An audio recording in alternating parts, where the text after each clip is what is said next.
Wild Ones podcast. I'm Steve Devine. Thanks for listening. Today it's going to be a conversation between me and my friend Ryan Durandish. He's a student at Northwestern in Chicago, and we work together at the same restaurant. So he works there during the summer. I work there on Mondays, and so we see each other once a week for part of the year. And I didn't even know his last name before we recorded this. We had no agenda. There was no discussion topics. We kind of just went for it. And I'm happy with the way it turned out. He was a really good guest. I was glad to have him on here, and I was glad he agreed to do the show. So thanks, Ryan, and thank you all for listening. I hope you enjoy.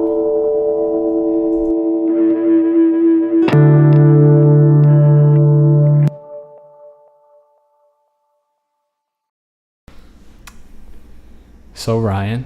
Hello. Now we're talking in front of some microphones. Awesome. What's your last name? Durandish. It's Iranian. My dad was born in Iran. Nice. Came here when I was 10, yeah. Have you ever been to Iran? No, I don't. It's kind of complicated. I don't know if I get mixed signals from like family if we're like allowed. So because my family's Baha'i, they're not Muslim, and Baha'i is like this faction it's like this religion in Iran. It's very peaceful in most senses. It's pretty peaceful. But there are a lot of Baha'is that are persecuted in Iran, and so, they can tell who left Iran, who was Baha'i. They have all these records. So there's been stories of people who've gone back and been arrested and got put over there for a while. So I don't know if we can technically, my grandma says but she likes to exaggerate, but she says the second she'd get off the plane, there'd be people there to arrest her, but yeah. Wow. Can they tell by your last name? They can tell by your last name, and they'll do a lookup for people, and yeah. But your last name's not necessarily a dead giveaway, but they can. It's not a dead giveaway, but they could go and look away. Some last names can be dead giveaways for Baha'is, but my grandfather actually changed his last name before he came, before they immigrated. They used to be Afshar, and they changed it to Durandish because it sounded more Western. He knew he was gonna. He knew his family was going to immigrate and leave because the revolution was starting. Got it. Yeah. Mm-hmm. Wow. When was that? The 1980s, the revolution. Yeah. Iran. Yeah. So what kind of happened? I didn't even expect it. Oh, well, no, not really. This is as much as I know of Iran. Yeah. The U.S. doesn't really like them because they think that they kind of sort of sponsor terrorism. That's basically the extent of my knowledge. I don't even know how accurate that is. So yeah, no, it's crazy. Growing up in Iran, my dad has tons of stories, and there was tons of Iranian. It's definitely not as bad now as it was in the 80s. But in the 80s, during that hostage crisis, you saw the movie Argo. Yeah, there's tons of racism to Iranian kids, and so that's why you hear people say they're Persian instead of Iranian, and that dates back to the old empire Persia. And the reason they call them a lot of American Iranians call themselves Persian is because they want to distance themselves from the country Iran, and they don't want to appear to be Iranian because of all that racism that existed in the 80s. Because during the hostage crisis, it's that was on the news every day, and people who were Iranians in America were just being berated. A lot of Iranians pretended they were Italian, pretended they were Mexican. I've had uncles and people who've told me that stories of that, how they pretended, there was different races. But yeah, there was a lot and I don't know if you're into wrestling a lot. Yeah. The biggest villain wrestling at that time was the Iron Sheik. Yeah. He was Iranian. Yeah. And it was really telling of everything that was going on then, how much people hated Iran and Iranians. So yeah. It sounds really stupid, but you don't really realize it or how big of an impact it has until I didn't even know you were Iranian. No, I thought you were, a white Greek or Italian or something like that. Oh, do I? I think I have the features of an Iranian, I've been told, or Middle Eastern features, but with the white skin. Yeah. It's weird. Yeah. And you mentioned your dad owns a pizza shop, so I was maybe he's Italian or something. Mm-hmm. I don't know. But so I didn't even expect to go on this topic. Now I'm so interested. No. I don't even know what kind of questions to ask you. So what is the religion? Baha'i. Is that like a subset of Islam, or is it? No, it's not even a subset. It was his own thing. It was with people who didn't identify with Islam. It started. It's one of the most recent religions. It started in I gotta say in the 1800s or 1700s, and it was started with a lot about peace, and they believe in all the prophets. they have their own prophet, Abdul Baha, who was this guy who was around in the 1800s. Baha'u'llah, sorry, his son was Abdul Baha, who like preached his father's message. And yeah, so he was around in like the 1800s. They believe in there's a lot of ideas of peace, ideas of loving, and like they accept all of the prophets. My family though, like my dad doesn't really practice it though. And we have our issues with it because with any religion, like it becomes corporate. Because we have a lot of family who are high up in the Baha'i faith right now. My aunt and cousins who've worked for governments on representing the Baha'i faith. One of them right now, my uncle works for the U.S. government representing the Baha'i faith. But yeah, so like as peaceful as it is, there is still issues that I have personally that I could never be a Baha'i. And like just it's like there's a little bit of elitism and like a gang mentality. I don't know. But it's like it's with all religions. All religions are like that. I feel like it's with any organized religion or any organization really. Once you get so many people involved in it, you're getting so distanced from the founder, the prophet, and you're gonna have some kind of bullshit that goes on with it. Yeah, totally. So both your parents met in Iran, or no? So my mom is from Massachusetts, Western Massachusetts. Gotcha. And they met at UMass in college. So your dad came here. How old was he? He was like 14. He didn't speak any English. And went to high school, went to UMass, and started in the restaurant industry after college, and that's where he's been ever since. So when he got here, he tried to mask the fact that he was Iranian. He said he was Persian, just so he didn't have to like. Well, yeah, he wasn't the only one. It was pretty much everyone, most Iranians at that time. He would. He said he's told me he was very. Now he's much more gregarious, not going, but very, very shy in high school and didn't talk at all. Didn't want to tell people he was Iranian. Just a foreign kid, didn't speak English, and so that was interesting for him growing up in Massachusetts. Yeah, did he encounter a lot of racism or? He doesn't like to go into woe is me victim stuff. Gotcha. I'm sure he did. I remember he told me stories. I was more interested in that when I was younger. He told me some stories. It wasn't as bad in Massachusetts because there wasn't a lot of Iranians in Massachusetts. It was really bad in like California because there's a huge Iranian population in Los Angeles. There's actually a section of Iran called Tehrangeles, which Tehran is the capital of Iran. And because there were so many people there was a community there that everyone knew and had a face to. So there was, I think, a much more problems there than in Boston. What's like the makeup of Iran nowadays? Is it majority Muslim? Or? Yeah, it's pretty much all. It's interesting though. People, Americans think that like, all Iranians hate America, but there's actually right now there is some hope for the future. There's a lot of young Iranians who are like really obsessed with Western culture and really into they're into hip hop. You go into all these underground clubs where they're doing ciphers like Iranian kids, and they're doing like other types of American music, American culture they're really interested in. So the problem though is that it's like there's these 12 holy men who control Iran, so it's tough when even there's a young group of kids who are kind of going against that. It's tough to take that down. I know so little about Iran aside from what I perceive to be our like tensions with them. I don't even really know what the extent of that is. I don't know if we're allies in some sense and adversaries in other sense. I can explain the whole Middle East thing. Like people get confused about that, but that really the whole reason all of this terrorism and all this shit started happening was because like if you go back to Egypt, if you go back to a lot of these countries in the like 1960s, no one was wearing hijabs. They were all, it was like if you were walking around there in the 1960s, it would seem like you were walking around America or Europe. People were much more like Western. They dressed more Western. It seemed like a Western environment, but it was because governments were so like heavily sanctioned the places, and it was almost like too westernized that pushback started. And so I've always said with like whenever people are talking about politics and they talk about intervention in the Middle East, it's like that's how this shit started, was us intervening too much.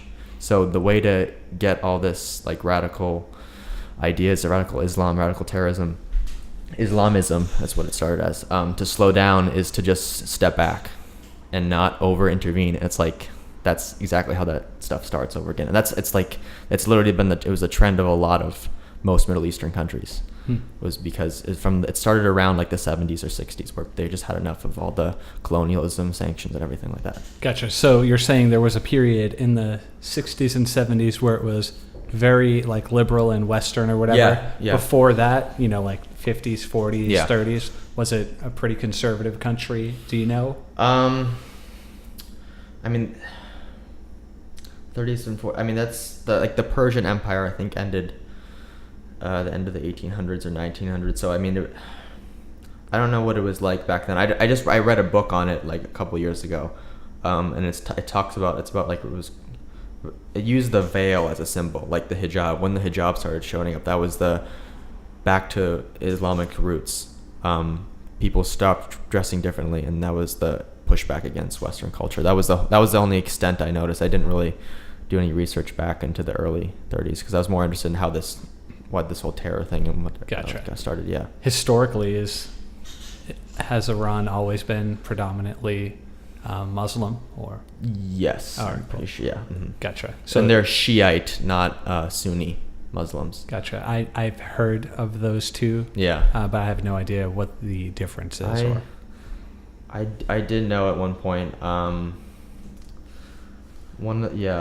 I forgot exactly. I think it's about how they interpret the Quran. I think one interprets the Quran more literally and one doesn't, and I don't know Gotcha. which is like the same with Christianity. There's exactly those two, like evangelicals versus Protestants or Catholic. Now all I want to do is ask you questions about Islam. About Islam and Iran. What I'll get it out of my system because I just don't know much. Yeah. Sharia law is like a real strict conservative form of like interpreting the Quran. Exactly. Yeah. And it trickles down to how people are governed essentially. Yeah. Mm-hmm. And that showed up in the 70s. The same with like the Sharia law tells people to wear the veil and to conceal themselves. And then I mean there's a lot of they've done a lot of interviews with like Islamic women who really they loved the veil because it almost made them free of men's like gaze and like sexual harassment or anything. They felt like they could leave the house finally and not be like constantly just looked upon or harassed by men. So it was really interesting to hear like that, because we only hear the negative side in the U.S. about how terrible restricting it is for these women, but it was interesting to hear how some of them actually liked it at the time, and it made sense why so many people went back to that culture at the time with considering what had been going on and with all the Western influences in their country. Even if it's quote rooted in something oppressive, if they find a benefit to it over a period of time, it can become something that they just want to willingly do. That's kind of cool. Like could even evolve to just being like a way of just identifying as a Muslim. You can wear it freely, and I think that'd be cool too. I mean, yeah, that's weird. Yeah, you kind of see it as like a sign of oppression for women, but it's almost like a shield against. It is to some women. Yeah, it's crazy. Unwanted attention. Mm-hmm. Huh. That's cool. Yeah. So, is there like a more powerful group? Are Shiites or Sunnis? Is there one that has more influence in Iran? Yeah, Shiites. Oh, Shiites. It's mostly all. It's like one of the only countries that's predominantly Shiite. Gotcha. Yeah. And Sharia law is like the law of the land in Iran at the moment, or? Oh, I don't know if I could quote. Yeah, I don't know if I could say that for sure. Got it. But it is in several countries in the Middle East. Got it. Mm-hmm.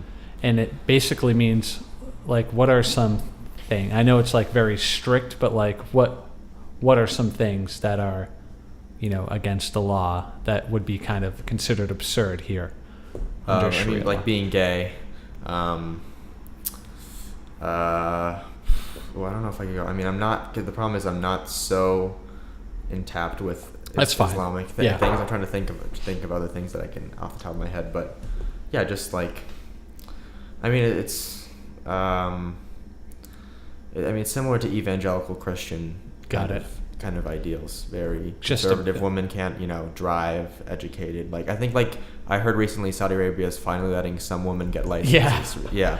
Are allowed to drive, yeah. I wonder, I mean, dude, I don't know. Every time I'm driving, I'm like, God damn, man, I wish we would ban women from driving. Maybe Saudi Arabia's got a point. Now it's like their traffic mortality rates are going to go through the roof. Oh my God. This is going off topic, but I was talking about this with my friend recently. Are you someone who gets mad when you drive?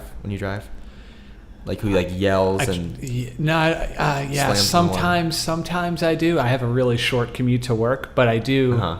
If I'm, I do. I guess I do. Like, I try to be aware of it, and I try not to do it. But sometimes I fall into that pattern where I'm a completely irrational. Person. Oh, yeah. It's because my friends, like, whenever they're in the car with me, because I've never, like, I don't know. You could do anything.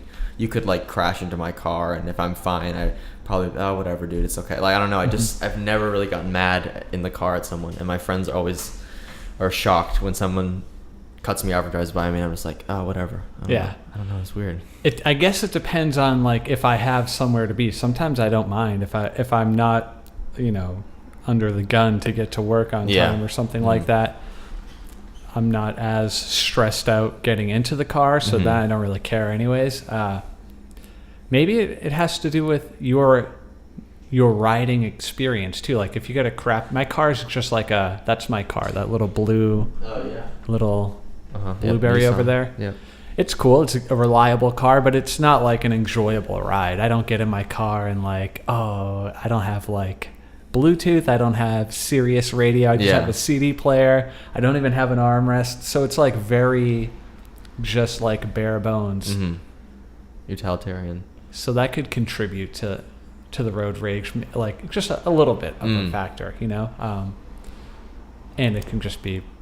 Have you ever like gotten out of the car and yelled at someone? No, okay, I don't get that bad. I don't even like. I try not to like yell at people specifically, but I'll say like, "The fuck are you doing, man? Like, hurry it up." You know what I mean? Yeah. Like I'll yell, but mainly to myself. Not trying to get in an argument or something like that. Anything like that. Oh, no. Yeah, interesting. But that's cool. It doesn't even bother you at all. No. Well, that's the thing. I had never. It's funny. I was talking to someone at work the other day. In the past 10 years, 10, I think. It's probably about 5-10 years around then. The only time I ever yelled or got mad was with one of the persons I worked with, and I screamed at them after work one day. At our work now. Person we work with now. Huh. Kiara. Kiara? Yes. Are you guys good? No, we're totally fine. We're like best of friends now. It was when I like first started working there, and it was like you talk to my family. I never ever get angry. I mean, that emotion I have down. I can control my anger very well.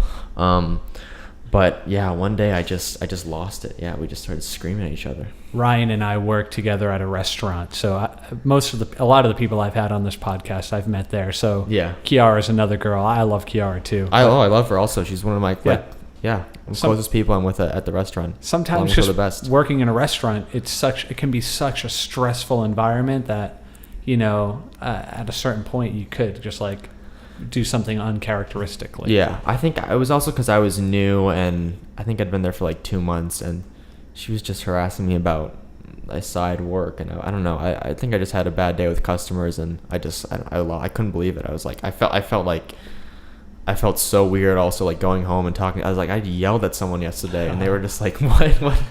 Yeah, it was the only time I've ever gotten mad like the past 5-10 years. How'd you guys resolve it? We didn't talk for like 3 or 4 days, and then we kind of addressed it and laughed about it, and then moved on. But so what else you got going on? Where do you go to school? I go to school in Northwestern in Chicago. Oh, nice. Yeah. So you're smart. Yeah, I'm pretty smart. I transferred there. I mean, I wasn't a straight A student. I got like B's and A's, and maybe one or two C's. But I did good. I got into Fordham in New York City, and then I did really well at Fordham, got good grades, so I was able to transfer to Northwestern. Nice. Yeah. What are you studying? I'm still not 100% sure. I'm getting all this advice about it right now about what to major in and what's the best, and it's like I literally have zero clue what I'll be doing in 2 years. I'm graduating 2 years. I'm gonna be junior in this fall coming up. But yeah, I like sociology, computer science. I mean, I did everything. I looked into like music. I looked into English. I looked into but I don't know. I have like an issue with each and every one of the things. I wish I could kind of just create my own thing, but I don't know. Do you have any idea of what you are interested in doing when you're done with school? Or No, zero. No. It's like I cannot even begin. Like I could be a 9-to-5 job. I could figure out my own thing. I don't know. Yeah. There are pros and cons to all of it. It's hard, man. Because I think sometimes you need a little bit of life experience to figure out what it is you do like. Yeah, which you don't have when you're put in. I went from one bubble, town of Weston, to another bubble, and I haven't really experienced much outside of it. Like this working at Not Your Average Joe's Waltham is like the most outside world experience where I'm around people not from places like where I'm around normally. Yeah. Huh. Yeah, man. It is crazy. I'm a big proponent. My sister's going to school. She's going into her senior year in high school now. So I'm trying to push on her, like possibly, trying to take a year off. Yeah, that's the best. My friend did that, and that's the best move, I think. Gap years. And yeah. Is Malia, is that Obama's oldest daughter? Yeah. She did that. Yeah. Yeah, she went to Harvard. Mm-hmm. So, I mean, it's not like a sign of failure. I think it shouldn't be. Can gain a lot during that, especially if you don't know exactly what you want to do. So that's where I'm at right now. I'm thinking about maybe taking a year off after this year, possibly. I don't know, but college just isn't for me. I don't know. Did you go to college? I did, and I feel like you are saying exactly the same things I said. I went for 2 years. Yeah. Took some time off, started a business, went through that whole cycle, and then felt like a failure for not graduating college. Yeah. Even though I was doing I had like a small landscape design business, and I did it for about 5 years, and it was growing just steadily, and I wasn't even really trying too hard to grow the business. And I still felt like a failure. I felt like no matter how successful I ever am, I'm going to feel like a failure, like I don't match up to my peers. Just because... a college degree. Yeah, which is the dumbest thing to think, It's ridiculous. And then it's like the end has no end. It's like then it's the master's degree. Who has the PhD? Mm-hmm. And it's just nonstop with people. And it's like, you think, I thought I would get off people's cases once I told them, like, look, I got into Northwestern, I felt like a big middle finger to everyone in my town, but then it's like, once you're in, what's your major? You got to get into a successful major where you get a high paying job, and then what do you do for grad school? There's kids, because I'm at Northwestern, there's kids who have already planned this shit out. Like my roommate, he's like, this is the places where I'm applying to grad school, hopefully I can do a residency after this in psychology, and then I'll be a licensed PhD psychologist. It's like, dude, how are you living your life with your 5 years in advance? I don't know what I'm doing tomorrow. So it's crazy. Yeah, it is crazy, man. It is. It's like you have your whole life planned. I do have goals for myself, but I think you never really figure out what you want to do, or at least I still haven't. Mm-hmm. Yeah, I'm on this weird journey. It took me a while to graduate college because I didn't want to do it. Started a business, wasn't satisfied with that. Went back to college, finished it, and I was like, I want to work for a good company. I want to work for I want to be hired by a good company. That would be a really cool feeling, because that would mean that these people who are very selective selected you to do a job at their really good company. I got one of those, and then it's like I work for this great company, but it's still kind of like that whole routine, the 9 to 5 routine. So Yeah. then there's a little bit of a challenge with that. And now you're trying to think, what am I doing? Like, what is the next thing? Like, what is actually going to what do I like? What makes me happy? What do I find satisfaction in? The scariest thing I've seen recently, I don't know if you've seen this, but they're having like work communes where people are living at work, and there's like living spaces where they work and they live in the same space, and like they'll share apartments together, shared living spaces, and they go to work, and like this is like the scariest thing. This is like Orwellian, Yes. like 1984. Like I am frightened by that, like that type of like. Well, that's another thing. Like I always hate people who you go to like a dinner party and they're just someone who just won't stop talking about their fucking job. Yeah. It's like, dude, no one cares. No one cares about your job. No matter, even if you're an actor or I don't know. No, we don't like it. It's a problem if people are living their lives and their identity is their job and there's nothing outside of their job, and that like encapsulates that like that. Oh, I saw it on Vice. Maybe have your producer pull it up or something. And What's that? Oh, like do you know Joe Rogan? Yeah, have As a Jamie. producer, have Jamie pull it up. Yeah, on the screen. Young Jamie, pull us up. Yeah.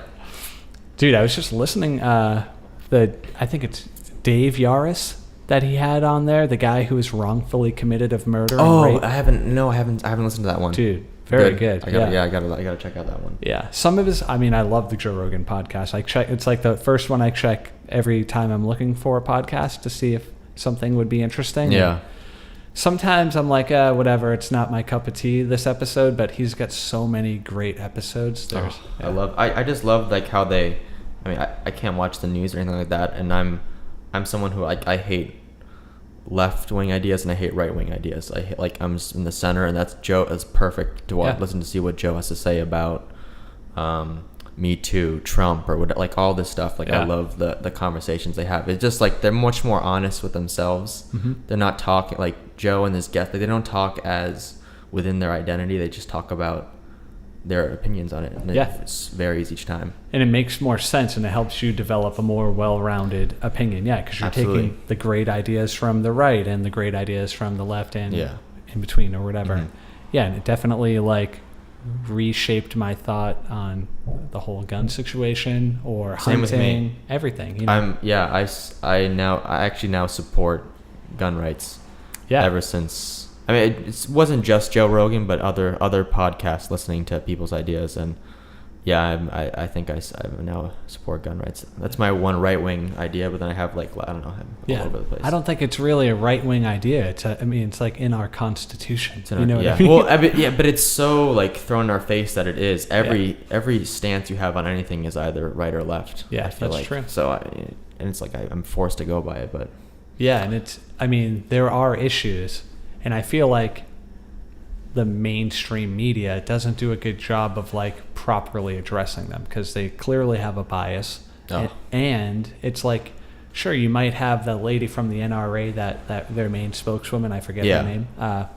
You might have her on your program, even though you're left leaning and she's considered right leaning, but you phrase questions in a certain way. You don't let her articulate herself. It's not really an open conversation like Joe Rogan. Yeah, and the headlines are the worst. It's like Trump's new healthcare plan will lose 5 million people will lose insurance. It's like, all right, did the Republicans really go to the floor and say, all right, we got this great plan, we can get 5 million people will lose insurance, isn't this awesome? It's like, there's obviously like 5 million people will lose the previous insurance, and then a bunch of them will probably gain back. And it's like so manipulative of how they like get their headlines out there. So it's I can't listen to any of it. Even the way the debates are structured, it's like, I think they should have I think this is what should happen. I think if you want to run for president, you do the whole debate thing, and then the two last people have to go on the Joe Rogan podcast. Yeah, there you go.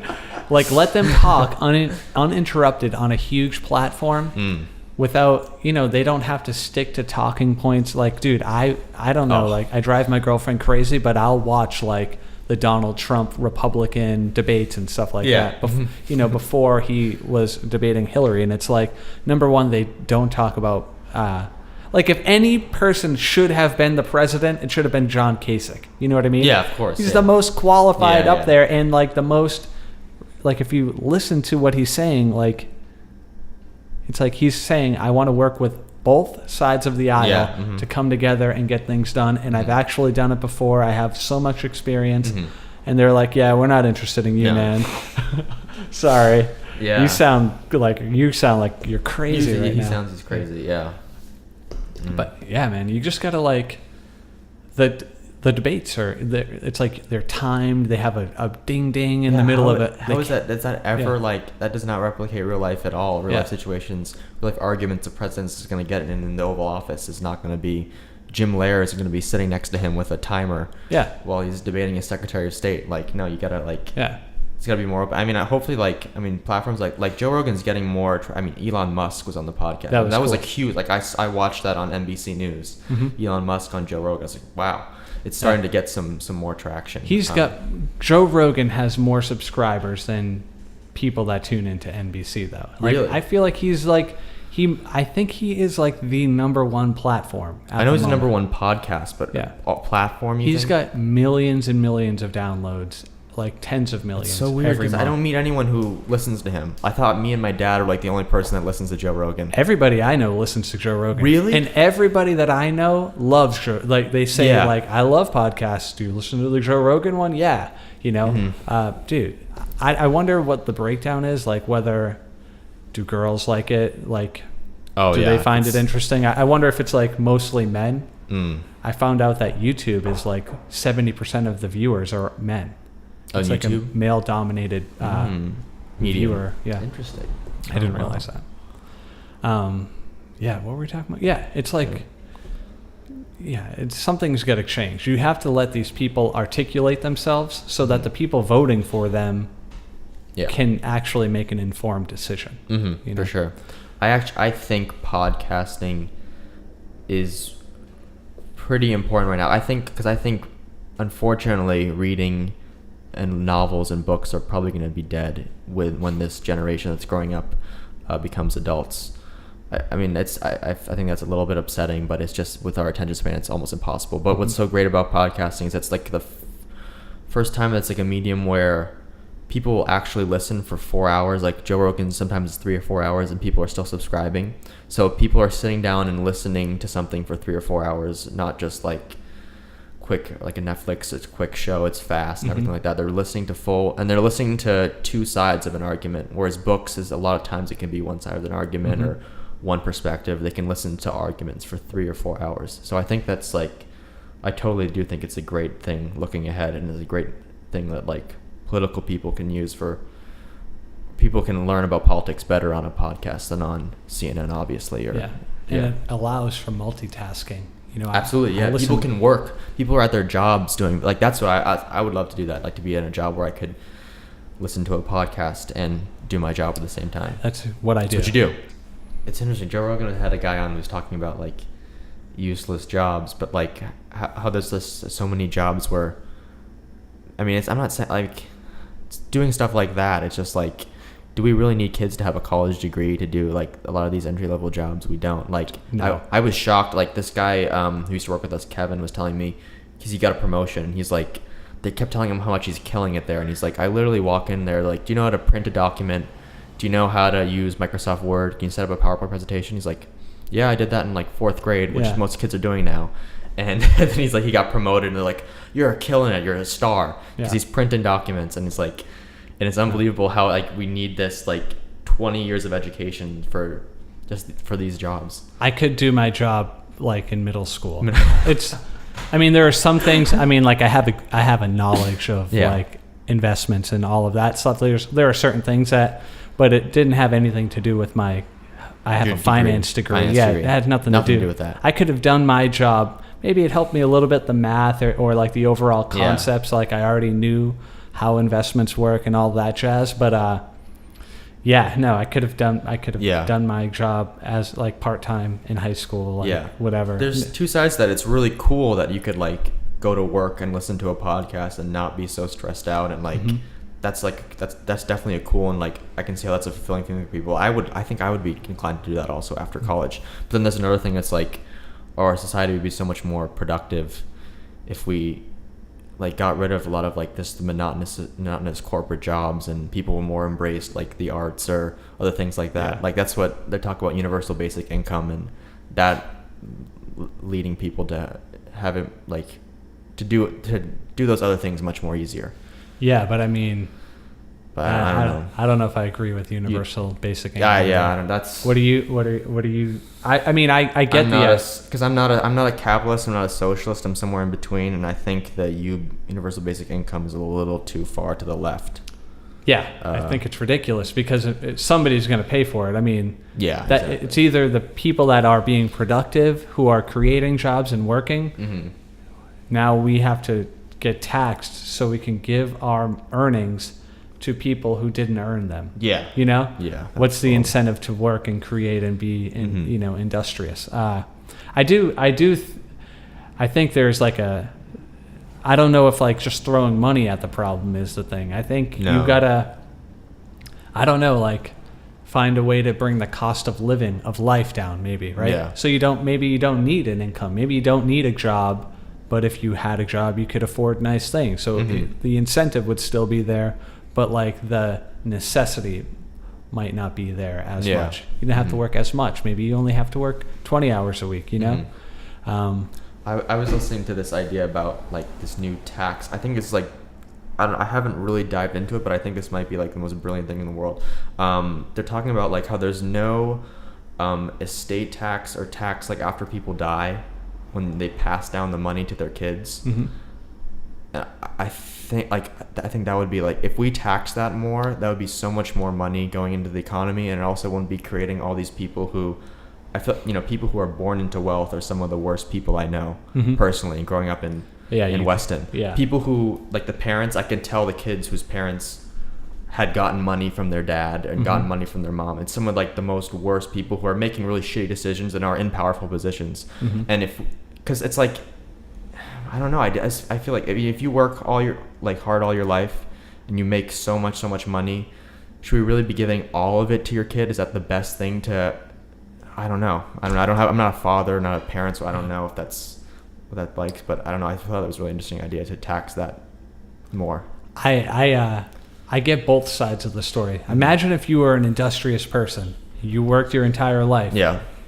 The government is raping you for money. There's so many loopholes for taxes because it's like, dude, our government takes so much of your money. And I also don't trust what the government does with my money at all. Yeah, I mean, it's all kind of bullshit, dude. And it's like they're always, Democrats especially, are always wanting more money, and they're dressing it up as like a social good. But it's like, it costs money to do all that.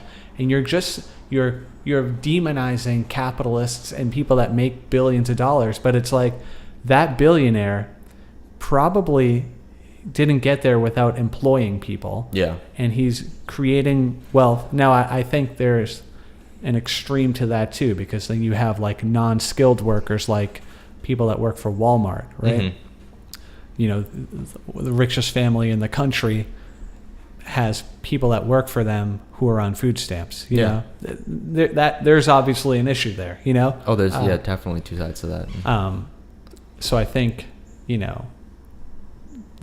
there's got to be, there just has to be like a common sense middle ground, basically, where people are incentivized to work, earn money, people are incentivized to be industrious and become billionaires, but while they're going up, like they're creating high paying skilled jobs as well. Like that would be the ideal situation, Yeah, for sure. I always think I think that whole thing where it's like, because I think like boycotting, there's a lot of boycotting companies. Like people want to boycott Chick-fil-A. Yeah. They don't want to go to Chick-fil-A because the head guy is homophobic. Like when I go into Chick-fil-A, like the people there are really nice who work there. A lot of them are inner city people, and it's like I guess, let's see, what percent of my $8 chicken sandwich is going to go to the big guy versus these people who are working here?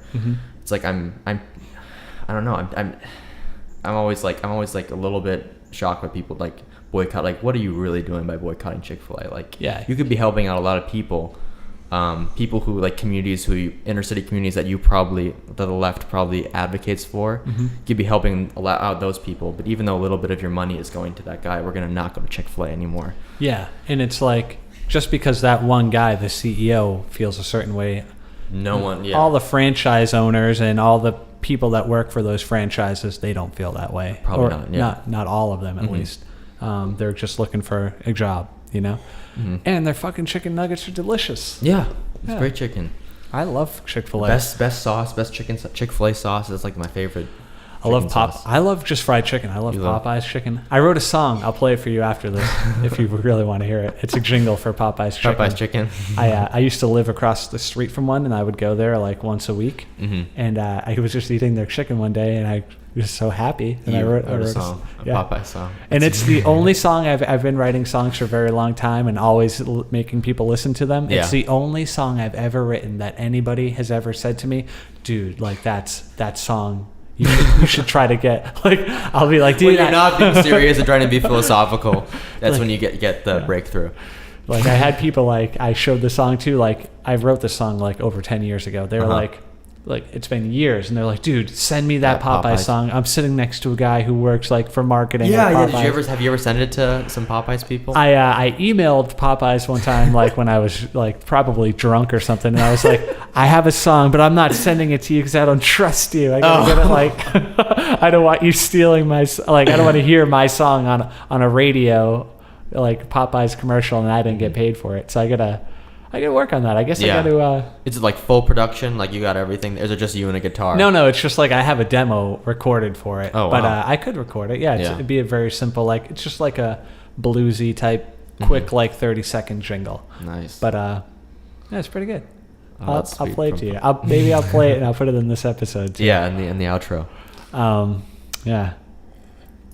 Yeah, dude. I like how our conversation, I was wondering, because we don't really talk too much at work. It's tough to talk to bartenders in general at work because you guys are so busy and stuff going on. Yeah, what's your perception of, is it weird being a server?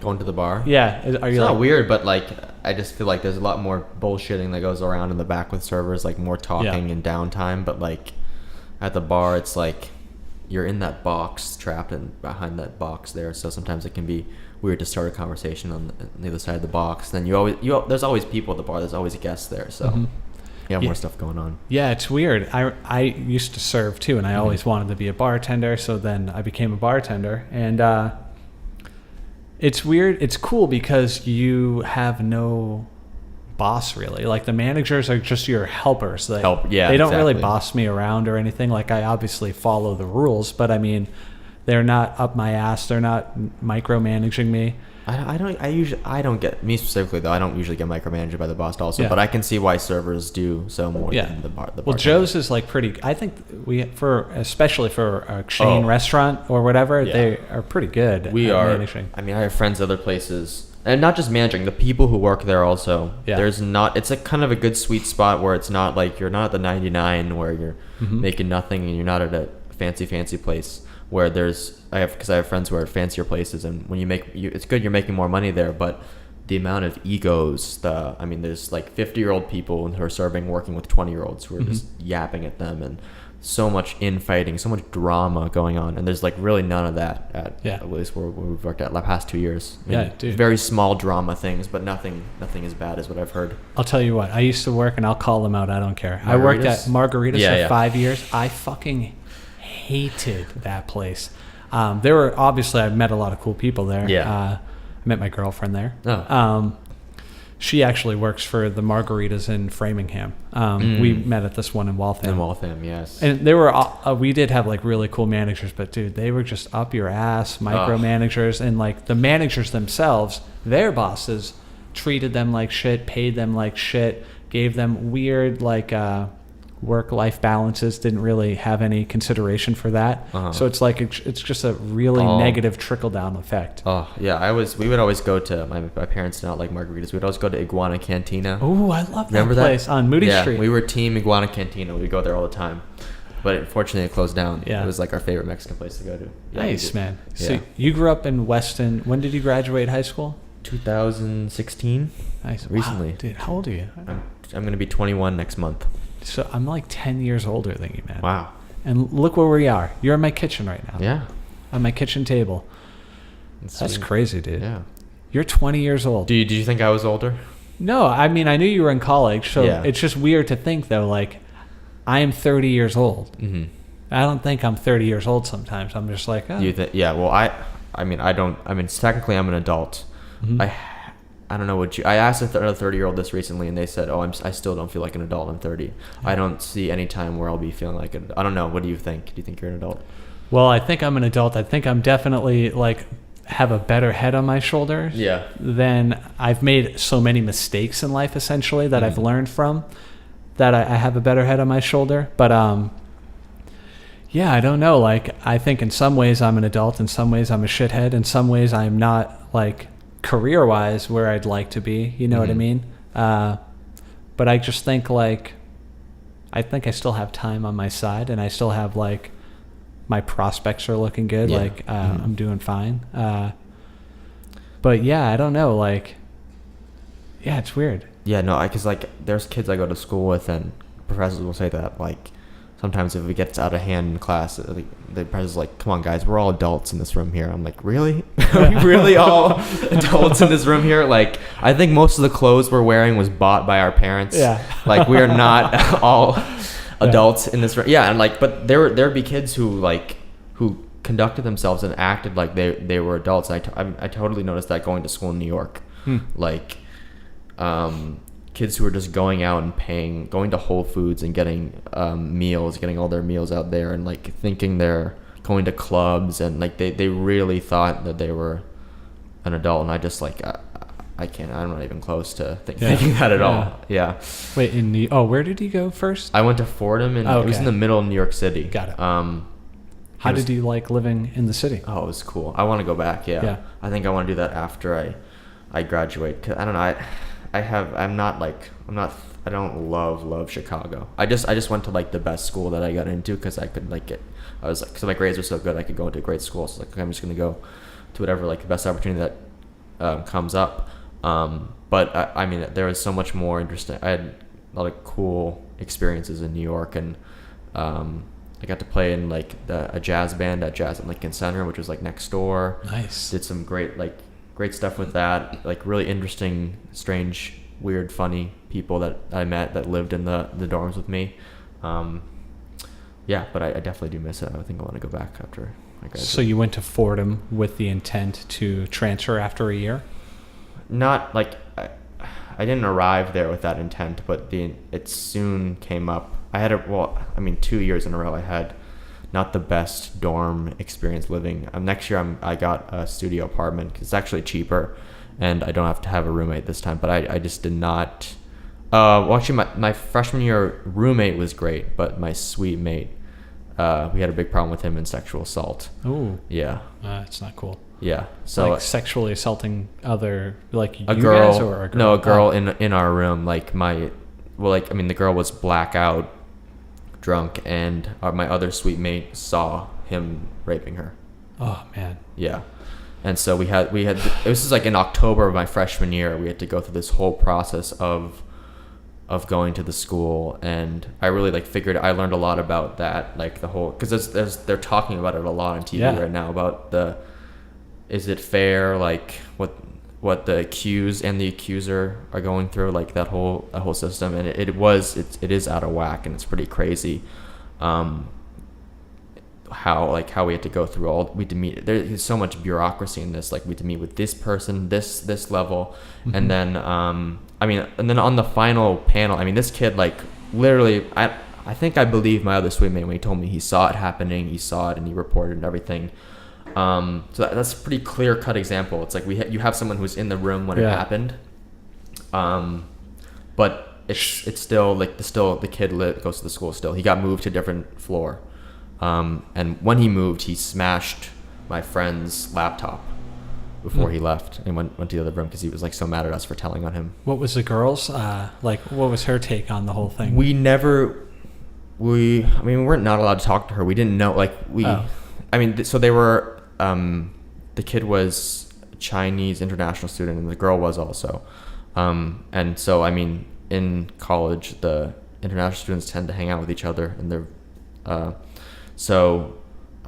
we didn't really know much about them and who this girl was. I never saw the girl. I mean, I heard something going on that night in the room, but I was told what happened the next morning. And so like we never really figured out what her side of the story or what she said to the people, because me and my other suite mate were not allowed to be in the same room to interview. We had to go to separate interviews and talk about the kid and like all this stuff. And yeah, but it was just crazy, because like on the final with that process, on the final panel or the whatever that sees over, which they actually just got rid of this process, there would be like an English teacher, like all different types of administrators would sit over and listen to the case. And it's like, to me, I'm just like, are you like, all these people who are being paid by Fordham University are like are looking over this case. It should be totally independent, because these people all have biases with the school on some level. Yeah. It could be,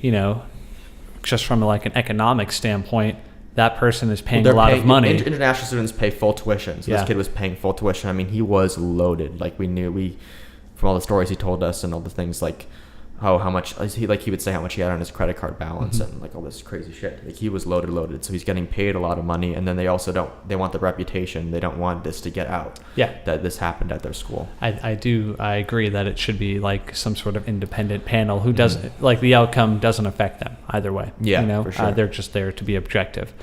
But I think it is cool. Like, it is awkward, but because it is such a serious allegation and like the repercussions are, I think it's smart that it is like very bureaucratic in a way. Like, you're just trying to get the facts. Yeah. Even though it's kind of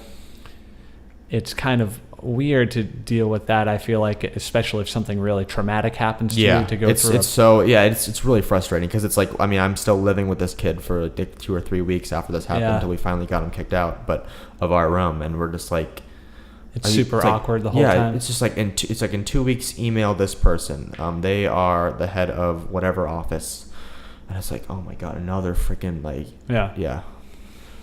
That sounds frustrating, man. But that kid is still at the school, so I assume so. Yeah, I mean, I haven't been in contact with him or. Yeah, so either something happened, or like the girl was like, no. The girl maybe. I think that's probably what happened. Like, because we never told, but he was just still in the school forever. But I think the girl probably changed her mind on what happened, or didn't say. I mean, then this kid's also his second allegation that came up to him to the school, and he was protected also by like the head of the business school lived on our dorm, and he was kind of like, he's talked to one of my suite mates like, all this stuff is kind of fuzzy, like all this sexual assault thing, you never really know what if the girl says is true, and it's like, yeah, dude, like this is the head of one of the business school who's living there. Sure, you never know but that's just somebody a blanket statement to say. But yeah, I mean, you also had a witness. Yeah.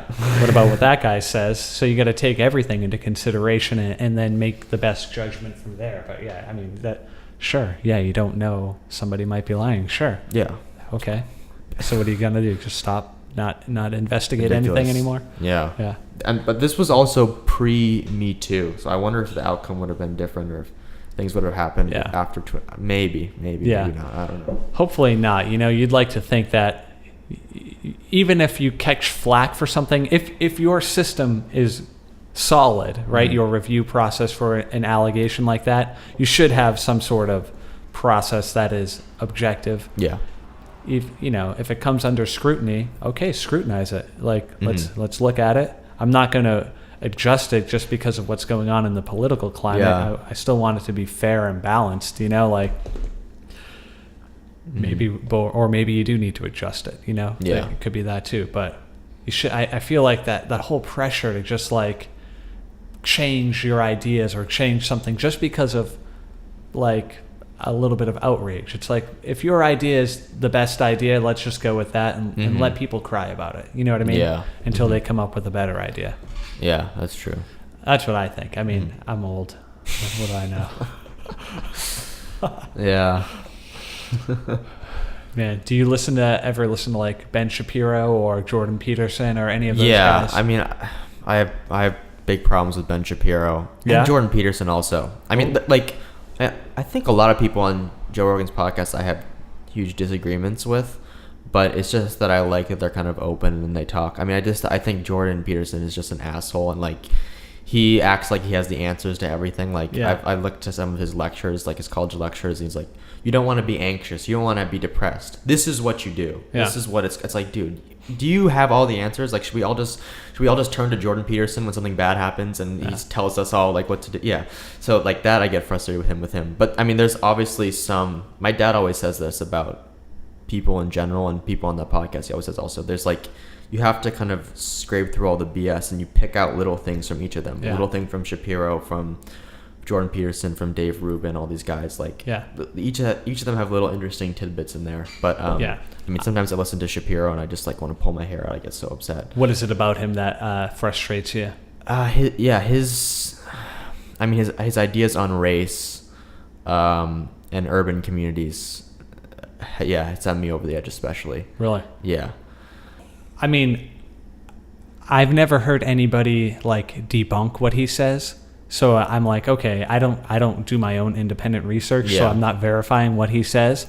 But like, I'm like, wow, he does make pretty good arguments. Oh, he's an amazing arguer, like a great articulator. If I debated him, I would lose. He would make me look like a total idiot. Yeah, but he's also like super prepared for whatever. Of anything, he has data to back him up on all this crap. And I think there are some smart things he says. But he goes into all this about like black single motherhood, and that's the reason why urban communities are so struggling. And it's like, well, the reason there's black single motherhood is there's no money in their education system. That would be my main rebuttal to him. And he like goes on like I just think it's such a stupid, like, it's a culture of poverty argument that is frustrating to me. It's like it's all about education and making kids grow up in an environment where they don't feel like they have to be forced to marry or don't have knowledge about sexual education early. It's like that's where you get to people. But I don't think it's one personally. I mean, we don't have to agree, and I don't really know the answer. But what I think, like from the arguments I've heard, I think it's like a mix of a few things. I do think that like the high single mother rate doesn't help the community at all. But I don't think it's the only problem. I don't know how to calculate whether it's the main problem or whatever. But he does say that like regardless of what class of whatever race you're going through, he's like that is always a correlation between high single motherhood and poverty and like increased incarceration, just like having a rougher time in life. I feel like it's the other way around. I think shitty education and poor environment creates single motherhood. Does single parenthood create those problems? I think I don't know, me personally, I believe it's that it starts with you're at a school where your education's terrible, you don't have trust in what they're telling you to do and to go into college, you go out into the streets or in a different environment, you have no knowledge of sexual education, and broken homes start because of that, because there's no faith. I mean, like, I know about Chicago like a lot, and Chicago is run by all Democrats, and on the north side of Chicago it's mostly white Democrats who live there, and on the south side of Chicago is an absolute fucking disaster. And it's like we're constantly electing Democratic mayors, Democratic governors, and it's a shit show over there, and there's no support, nothing put into the community. And I think that's the main problem is the resource. People look so much to the culture of hip hop, of all this bullshit of like, and that's creating single motherhood and all that. And that's the kind of slope that Ben Shapiro I feel like goes down. But I just think it's much more about, it's not simply throwing money at the schools and saying, here you go, here's this money. It's like guided, smart use of government dollars to help education. It's like, why I just don't understand why. It's like when a school who does well, the kids do well in the SATs, they give more money. Most state governments will give more money to schools because the kids do well in the SATs. It should be the other way around. If kids don't do well in the SATs at a school, then you give more money, allocate more money to that school versus the school that does well, in my opinion. But I don't know. Yeah, I can't really talk on that. Yeah, because I don't really know. But I think personally, like, if you do have, I think it's a combination of things. You have to think that if you had less single mother households, you know, it might take a generation or so to like work itself out, but it would, if anything, it would just be a benefit for that family, right? Oh, for sure, yeah. And you know, if it's, so you have two incomes, you have two people sharing the responsibility of raising a child, and you know, passing on their wisdom and all their advice, and it allows those people freedom for themselves. They don't have to work as hard, maybe, like they're not the only one supporting the household, at least. So it's like a less of a strain for them, but also I think that would have a positive impact across the whole community if that was more the trend. But also, yeah, like if it comes down you're to fixing a problem later in life. Parenthood and meeting someone is later in life. Don't you want to fix it at the start? I agree too. I think there should be more resources towards like community, you know, whatever, like strengthening things as well. I don't think it needs to be one or the other. I think you know, if you identify if there is a real problem somewhere, you know, you say like, what are the main contributors? Let's try to, you know, don't point fingers and blame people. Like, let's just, okay, there's a problem. Let's all try to get together and figure this shit out. I think that's what I think. I mean, sounds like pretty like a easier said than done type situation. Also, somebody who's not really involved too much in that area, so I don't really know the whole nitty gritty. You know? Yeah, no. I think I mean half the stuff I said today could all be bullshit. I never know. I always say that to people. I never know. Yeah, but at least that's good. I'm working it out. Yeah. This is like an opportunity for me to be wrong and record it so people can correct me on saying it. So instead of just me keep spewing this bullshit that I'm saying, like someone can say, "Oh no, you're wrong," because like it's final. It's put down somewhere. Exactly, man. And I think you should have that kind of that approach towards life, regardless of how old or how accomplished you are. I mean, you should always have it in your head that you could be wrong and there could be a better idea, you know, just because there probably is, you know. Yeah. I've done that. I've been in debates with someone where like in the middle of like, oh dude, oh you're right, like fuck you, you're right. Like I kind of said that at the end, and like people are usually shocked by that, but like I think that's what we need to do, because I mean there's so many debates where people start the debate and it's going nowhere, it's never going to end. But like I have had that like recently, like the past couple of years, where I've been able to just like give up and just say, okay, I totally see what you're saying now. I totally understand that. Yeah. I mean, I think it's a sign of like confidence, also a sign of intelligence. You know, you don't have to be right to be intelligent. You just have to be kind of on a quest for knowledge. For the end, for sure. In my opinion. What else we got going on? What else do I have going on? Oh, I maybe I should talk to you about, you've been in like apartments for a while, right? And living. So this is what I'm starting that next fall. And it's been a disaster. You're a musician also, right? It's been a disaster for me trying to practice around or listen to music around people next door. I had a girl come up and berate me one time. Because you play drums. Because I play drums and guitar. I mean, like crazy. One time I was playing my electric guitar unplugged in my dorm, and a kid knocked on the door and said, "Man, I'm trying to sleep. Do you mind if you just hold on to that and maybe do that tomorrow?" I swear to God. Oh my God. I'm someone who like, if someone's like, oh my God, if people are just screaming next door, just like there's a brawl going on next door, I'm just gonna put on my headphones, whatever, go to bed. Like I do not care about the side noise, but this, like, I was so frustrated. I had to put away because my first year of college I was in a band, the jazz band at school, playing drums, so I had to practice for my parts, and so I got a drum pad, like, and I was playing that, and this girl just like, she just freaked out. In the dorms? Yeah, she came up. She's like, "I'm going to report you." I opened the door, and instead of a hello, excuse me, like, "I'm sorry to interrupt you," I opened the door. She goes, "Can you stop?" Literally, like, the first words out of her mouth. And it's like, I've had that, like, these interactions in college the past couple of years where it's like I've been so mad and so like upset that I don't know. I told you I don't get mad, like I don't yell at people. Yeah. So it's like I don't know. I freeze. I don't even know what to say. Like I was just like. I was like so upset at this person, and I couldn't say it. I was just like, like shaking. I was just like, oh. Because that's a ridiculous way to interact with somebody. Oh my God! Can you stop?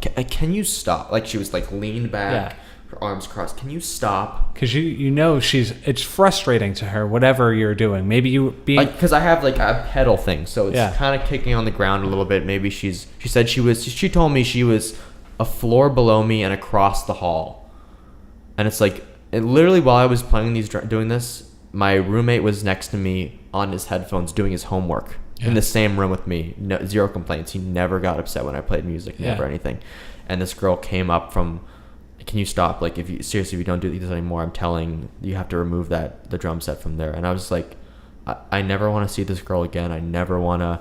So I literally didn't, for the second half of the year, I barely played drums anymore. Oh, that's annoying. And I've been playing more guitar ever since, but I still have some people who are trying to take a nap, and I can't play my unplugged electric guitar. Like, so weird. Yeah.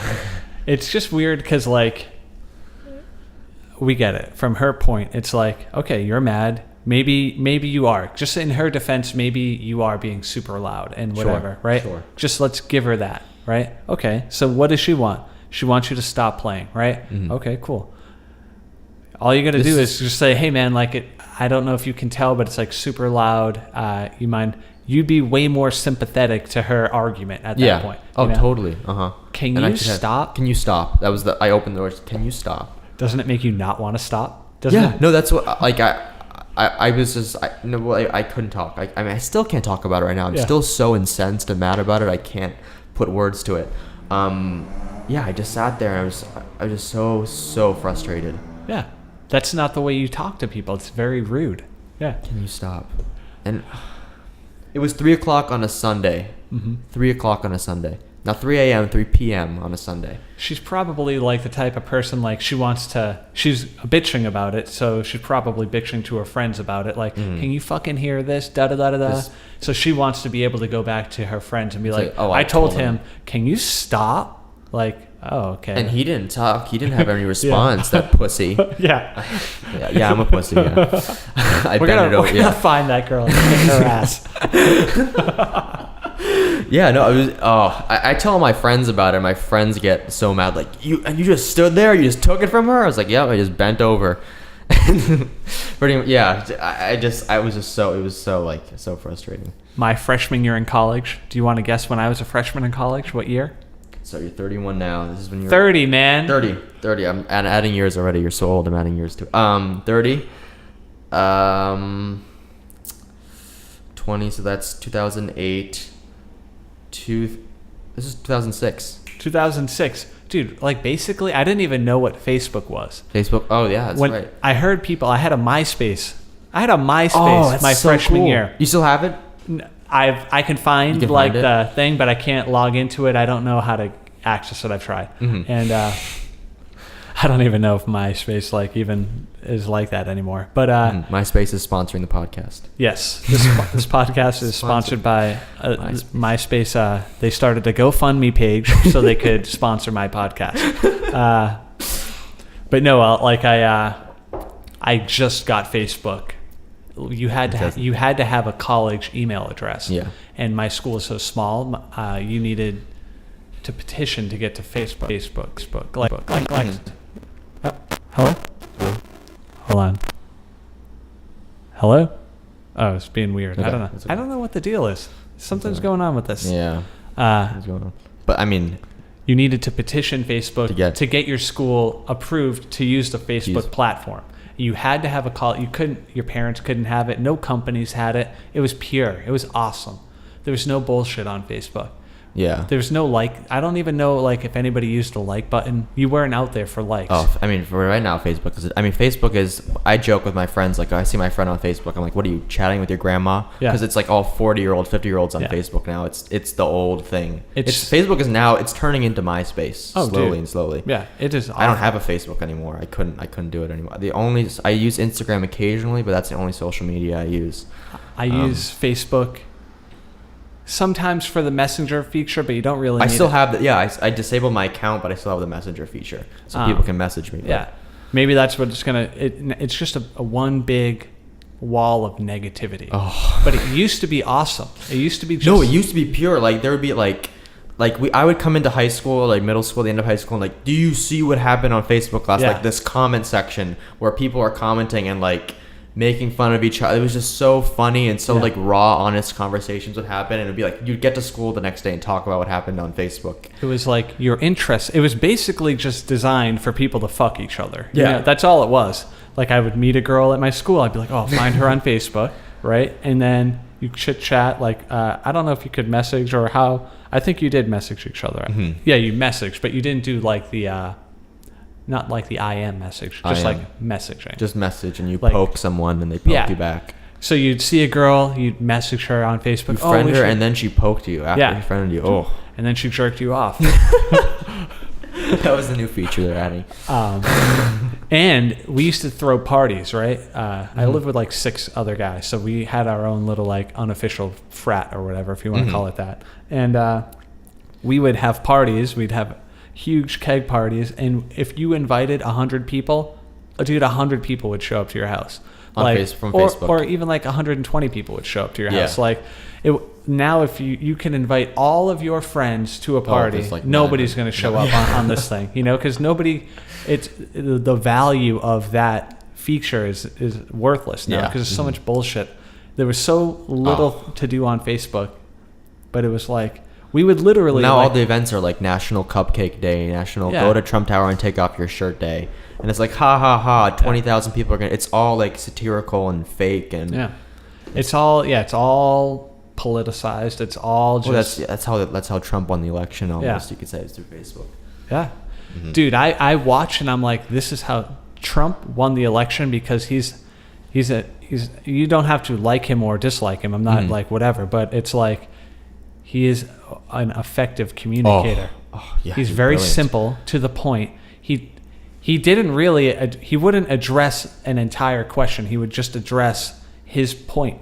Like it could be like, oh, this is the issue right here. He could be asked a question on something like about Planned Parenthood, and then he'd start talking about China manipulating their currency. You know what I mean? Or like how he's created jobs. Like he had points and he simplified them, and he would say them, and if you talked over him, he would repeat it. Yep. He just you left that debate knowing what he was saying. Absolutely. You not forgot the case exactly with else. what Hillary and that it said. Yeah, and he's like following Hillary around. Everyone remembers that, but nothing what Hillary said from that debate. Yeah. No, Bernie Sanders was the same way too, though. Like, he's a very effective communicator good, too. yeah. Like, I don't think that Wall Street should be, like, I don't think that the middle class should be paying for the Wall Street bailout. You know what I mean? Boom. They're your friends, Hillary. Oh, okay. Yeah. Like, that's very like pointed, direct language. You can't like break that. It's just there. You don't have to be involved in politics to understand that. No. I mean, I've been saying for this past year and a half, I think Trump's going to win re-election. If the economy is good, 100% he's going to win re-election to me. Yeah, like I'll admit, when I found out Donald Trump won the election, number one, he was winning the entire time. Like he was up while I was, while I was awake, like following it. I was like, I'll just go to bed because I don't want to deal with this stress. It's been a stressful year with this whole thing. I don't care. So I go to bed. I wake up and I look on Google and it says he won. And I'm like, I cannot believe this is the country I live in. It was hilarious. I was with a kid and he sent an email. This is pathetic. Like, this was like, oh my God, this is like the most brutal, like, emasculating behavior I've ever seen in my life. This kid emailed his guidance counselor and said, I'm looking to transfer to schools in Canada. And he's sitting there in front of me typing the email, and I was like, I'm going to bed. Like, this is enough of this. Yeah. Like, it was a kid in my class the next day. He had a nervous breakdown while he was taking a quiz and had to leave, and the security had to come in and take him out of the class and move. And this was a straight white man, mind you, who collapsed. He's like, with the pressure, with the election, with the quiz, I couldn't handle it. I couldn't take it. And literally a security guy came into our class and took this kid out. And I was like, oh. I mean, this is in New York where everyone's just so over the top liberal. Yeah. Boy, there was some brutal. Yeah. I definitely, if I were going to bet money on who would have won, I thought it was going to be Trump. No, I thought it was going to be Hillary. I was like, oh, that's cool. Like, and I'm not the biggest Hillary fan, but I I hated her. literally thought he was the devil. I was like, this guy is just like racist. It's going to be bad for our country. We just had, our first black president. Now, like the guy who was calling him fucking like a Kenyan is going to get elected. He's gonna Like, get no elected, way. Like, just the way that it. So, but I mean, there are things about Donald Trump that I think are beneficial, regardless of whether Oh you yeah, like him well or not. now there's no dignity to being president. Like we don't have to like this bullshit of presidential. Like it's like sure Obama acted presidential while bombing people in Yemen. It's like so what's the point of that? Like what's the deal with that? So now it's like that whole bubble is broke. It's like we don't need to have this manicured person who's just lying to our face. I mean Trump is lying in a new way, but it's just sort of breaking that mold. I think anyone now can become president. But I mean, for better or for worse. I also don't think that he's in there like trying to destroy the country. That's one thing you gotta realize. Like he might be doing some sketchy shit. Like I'll give you that. Like he might be trying to do stuff that is beneficial to him. That's before like for not the country. acting like He's a not fiduciary. purposely destroying the country. But Yeah, but he might be doing some sketchy things. But I think like with the North Korea thing, I think like a guy like Trump, who's just kind of like a guy who's like, okay, this is the problem, let's get it done. Yeah. It's like, well, if you want to get a problem that's as difficult as North Korea done, maybe the public is not going to like everything that happens. You know what I mean? Like he's like, oh, Kim Jong-un is a wonderful leader. His people love him. He's complimenting the guy, right? Why? Because he wants to bring the guy to the table. Kim Jong-un is a leader of an entire country. Yeah. You're not going to talk shit to him and then like get him to like come and meet and agree to your terms. You know what I mean? He's got to save face like in front of his people, So you have to compliment him. You have to be nice. You have to get him to the table. And if the main, if I mean, he did call him Rocket Man. Yeah. And he did make fun of him a lot. But when we got to that meeting point, he was being nice that day and everything like that. The media is like, well, how could you say this? This guy's doing... Yeah, that's cool, dude. He also has nuclear bombs, and we're trying to, dismantle that program because it could lead to a lot worse things than me calling him a nice guy. You know what I mean? And I think that's a good spot to wrap this up, man. Sure. Nice. Very ominous. Very, yes. Turn this microphone a little bit.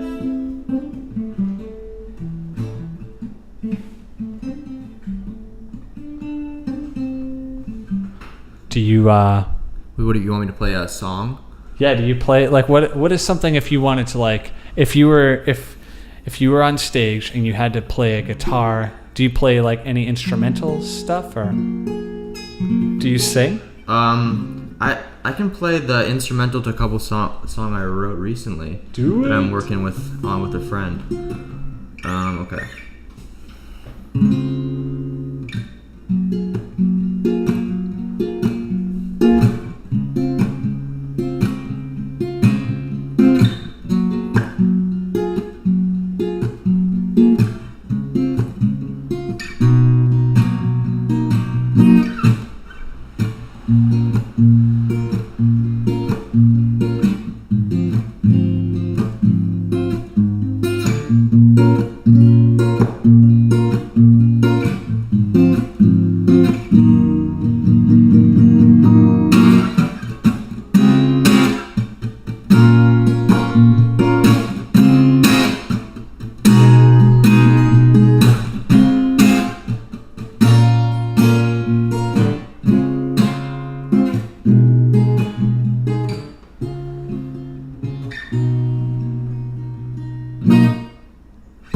Dude, that's good.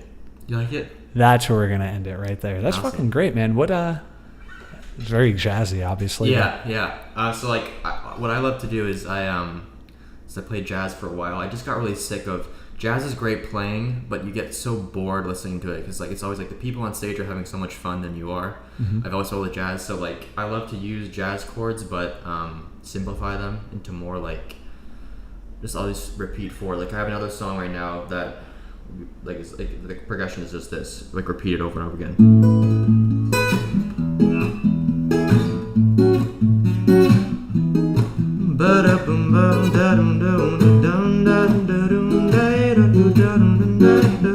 Like that over and over again. So it's kind of simple, but using those jazz chords. That is the one main thing that I have. Like, there's a dude at my work who loves jazz, and he's a piano player, and he's always like, "Oh, listen to this record." I'm like, "There's no like repetition. It's not a song. It's a composition, but there's no." Yeah, you go to a jazz club and there people are having fun up on the stage. It's like, yeah, but I don't know what to take out of this. You're great at your instrument and everything like that. Like, I see drummers all the time who are just like, "Oh, you're amazing drummers," but I'm not gonna remember this drum beat. I'm gonna say, "Oh, look at this cool drummer," but your work, like, I don't know, I'm never that attached to it. So like, I like that. The first song you did too, and I like how it built up. It got a little percussive at a certain point. It got a little bit funkier. Like, it built to something. I feel like people could connect with that more. For sure, yeah. So, but yeah, I do like using the jazzy chords in a more like rocky, poppy type of style. What is your approach to creating like a chord progression? Like, how do you do? I find the chord looks so like this chord. This is E major 9 open A. I love that chord. It's like, oh my god, I gotta find how can I use this in a song. And then so I play around. So like I know this is an E, and I'm like, we'll go. So an E, an A. No, sorry, this is an A major 9. So I know E majors go with that. So I played it like an inversion of an E, and then I'm like, okay, let's go back to another type of A. It's like an A6 inversion, and then back to another E. So really, all that is just me going like. But you're just playing different variations of the chord. Variations of like the major. Yeah. If you know what I'm talking about. Yeah. Yeah, that's cool. So what would your approach to soloing over that be? Would you do it in E? Oh, that's the thing, because I'm not so inclined to. My friend plays saxophone. And he's into like similar music that I am. So all the time I'm like, okay, dude, this is what I got. So I got